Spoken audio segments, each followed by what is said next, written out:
Hello साथीहरू, मलाई बिहानै 4 को सिटीले जुरुकै उठायो है। तर यसो हेरेको त हाम्रो टोलमा 4 नै नआएको रहेछ कि माथिको टोलमा 4 रहेछ। झुकेको चाहिँ म मात्र चाहिँ हैन है, मेरो साथी पनि झुक्केर है रिसाउँदै कोठाभित्र छिरिन्। यो घर अगाडिको कुकुरलाई नजिस्काइकन चाहिँ मलाई फेरि खाएको नै पर्दैन। अब वर्षमा एक दिन बिहान उठेपछि ब्रेकफास्ट त खानै पर्यो भनेर मैले चिया र ब्रेड गम गम गम गम खाएँ है। अब खाएर मात्र त भएन नि भनेर यसो पढ्दिउँ भनेर एकछिन पढेको, यति पढेछु कि मलाई भोकै लाग्यो। त्यसपछि मैले खानातर्फ लागेँ है।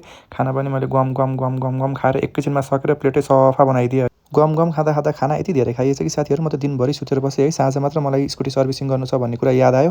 त्यसपछि आफ्नो स्कुटी टक्क पार्किङबाट झिकेर टक्क सरर स्कुटी गुडाएर अनि सटरको ढोकासोका लगाइदिएर आफ्नो सर्भिस सेन्टर गएँ है। घरको नजिकै भएको कारणले सर्भिस सेन्टर पनि म एकैछिनमा पुगिहालेँ। त्यहाँ पुगेपछि पो मलाई थाहा भयो 1 आवर जति वेट गर्नुपर्छ भनेपछि। त्यसपछि मैले गाडी यताउता गएको सबै हेरेँ है। बाहिर बस्दा अल्छिलाएर भित्र आएर एकछिन बसेँ मजाले यताउता गरेँ अनि बल्ल साँझपख मेरो पालो आयो है।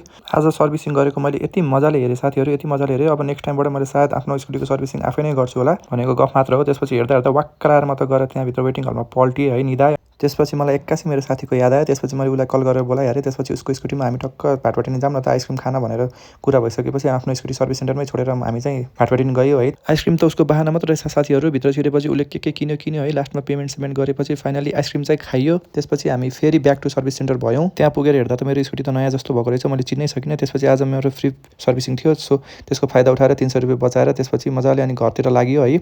बाटोमा जाँदै गर्दाखेरि एक्कासी मलाई यो झोलमोमोको याद आयो। त्यसपछि त्यहाँभित्र छिरेर हामीले आज लोकल तातो झोलमोमो खायो।